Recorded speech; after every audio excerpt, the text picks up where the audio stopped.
E o RN no Ar de hoje recebe para uma entrevista ao vivo a delegada do idoso, Ana Paula Diniz. Bom dia, delegada. Bom dia, Tiago.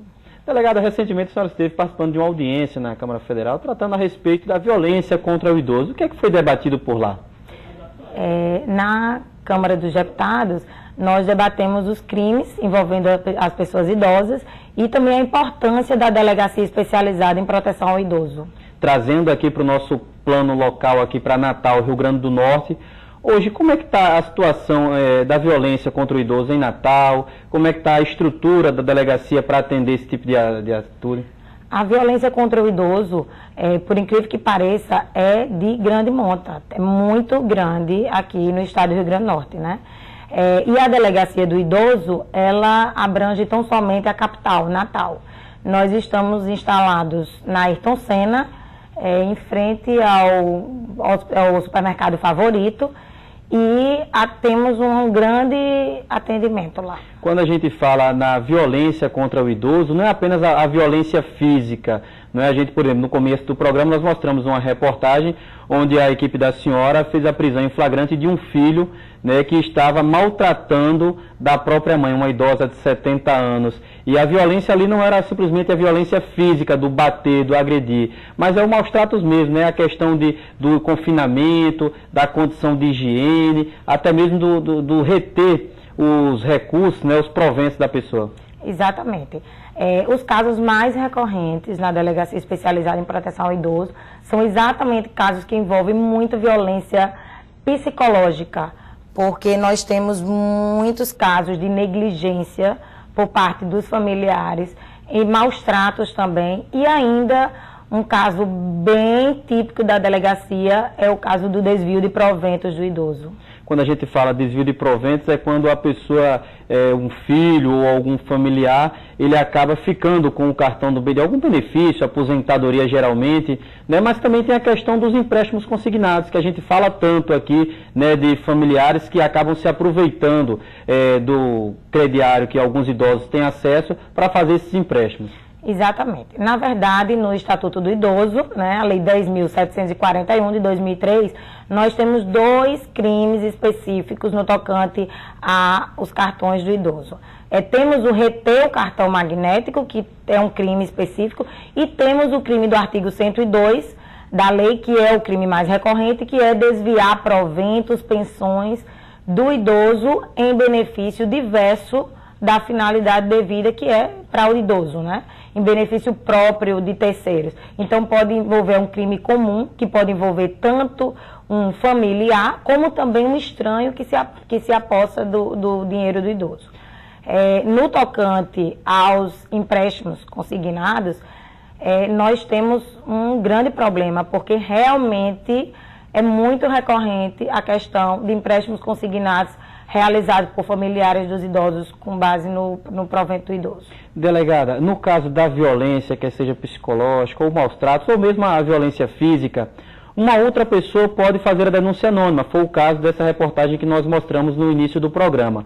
Mas nesse caso que envolve valores, né, que envolve o empréstimo consignado ou mesmo a questão do reter o cartão, qualquer pessoa pode fazer essa denúncia ou o idoso é quem tem que buscar a delegacia? Não, na verdade, tanto os casos de violência física e psicológica como esses casos podem ser terceiros que podem ir e serem comunicantes do fato, podem também ter diversas denúncias anônimas que a gente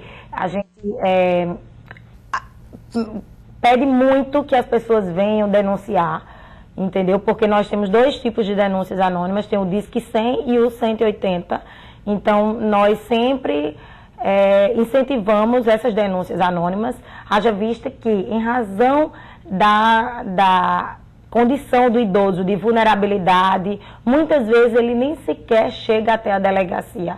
E às vezes impossibilidade física, dentre outros fatores.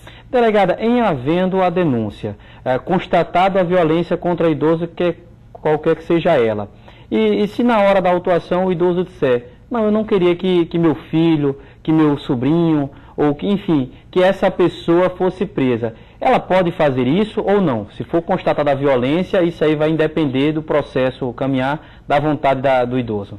Aí, nesse caso, nós vamos depender do crime em tela. Por quê? Porque os crimes do Estatuto do Idoso, que é a Lei 10.741 de 2003, são crimes de ação penal pública incondicionada. O que significa isso? Independe da vontade do idoso de querer ou não o processamento, o indiciamento, a continuidade. Então, o idoso, tendo vontade ou não, vai ser dado prosseguimento. Se for um crime, por exemplo, de ameaça do Código Penal, que depende de representação da vítima, se o idoso não tiver interesse em representar ou se retratar da representação, infelizmente vai ser dado fim no caso. A senhora falou acerca dos números 100 e o 181 para a denúncia anônima no caso da violência do idoso, mas a delegacia ela está em Natal e atende especificamente os crimes cometidos em Natal. E nas demais cidades do estado, como é que fica essa questão da denúncia e o atendimento à violência contra o idoso? A Delegacia de Proteção ao Idoso, ela abarca tão somente a cidade de Natal. Entretanto, nos demais municípios, as distritais ou as municipais que continuam com esse prosseguimento do crime contra o idoso. A gente falava acerca dessa importância da denúncia anônima, até mesmo porque o idoso muitas das vezes não procura pela questão de vulnerabilidade que ele se encontra, né? No caso da reportagem que nós mostramos no começo do programa, uma senhora de 70 anos estava numa residência que sequer tinha energia elétrica há vários meses. Nesse caso, qual a importância dos vizinhos observarem a rotina desses idosos, de tentarem entender e buscar ajudar? Essa questão dos vizinhos observarem e denunciarem é de suma importância, porque no caso em comento, se não estivéssemos com as denúncias anônimas, né, que deve ter sido da vizinhança, nós não teríamos chegado ao êxito no caso.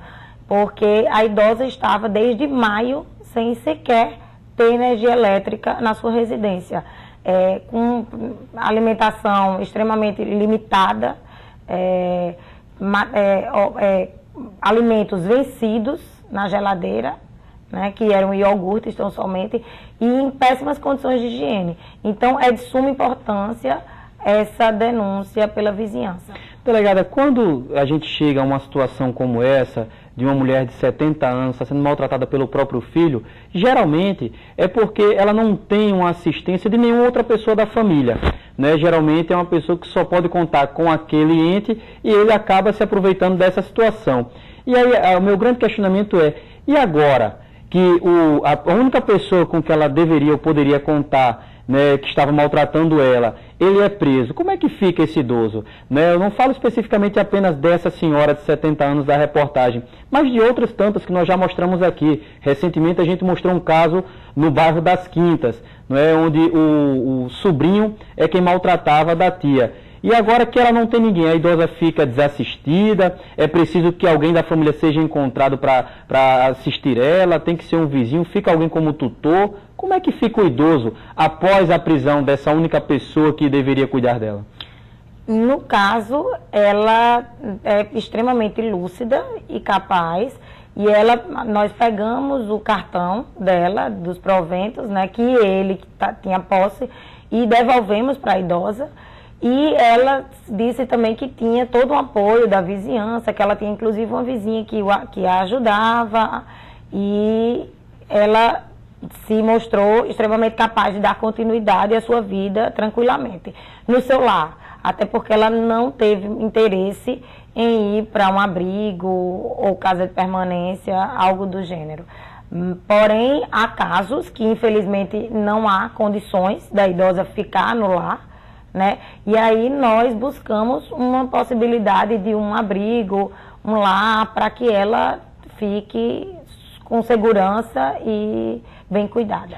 Para a gente finalizar, eu queria que a senhora desse uma palavrinha acerca da importância também daquelas equipes do PSF, do Programa de Saúde da Família, né, que são equipes multidisciplinares que visitam as pessoas, os pacientes, em suas residências, dessa observação, porque a gente costuma ver, por exemplo, quando chega alguém baleado em um hospital, há a comunicação do fato à polícia, para dizer, olha, chegou uma pessoa baleada, e aí de repente é ali que a polícia acaba descobrindo algum suspeito, ou mesmo entendendo o porquê daquela pessoa ter sido ferida a tiro.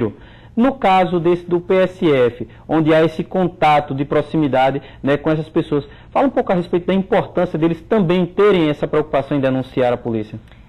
Também reputo como muito importante essa preocupação, né, da denúncia nos casos de PSF, porque eles estão vendo o dia a dia familiar.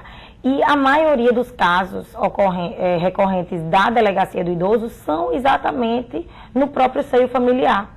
Então, é muito importante que terceiros que tenham conhecimento, que estejam vendo, não se negue, não ache que é porque a família está a par de tudo, que eles não vão fazer nada. É muito importante a denúncia. E isso, desde que eu fiquei à frente da DEP, eu venho batendo muito nessa questão. Que a denúncia anônima mesmo, se não quiser se identificar, já visto que está sempre no bairro, e nós devemos nunca nos omitir em casos como esses.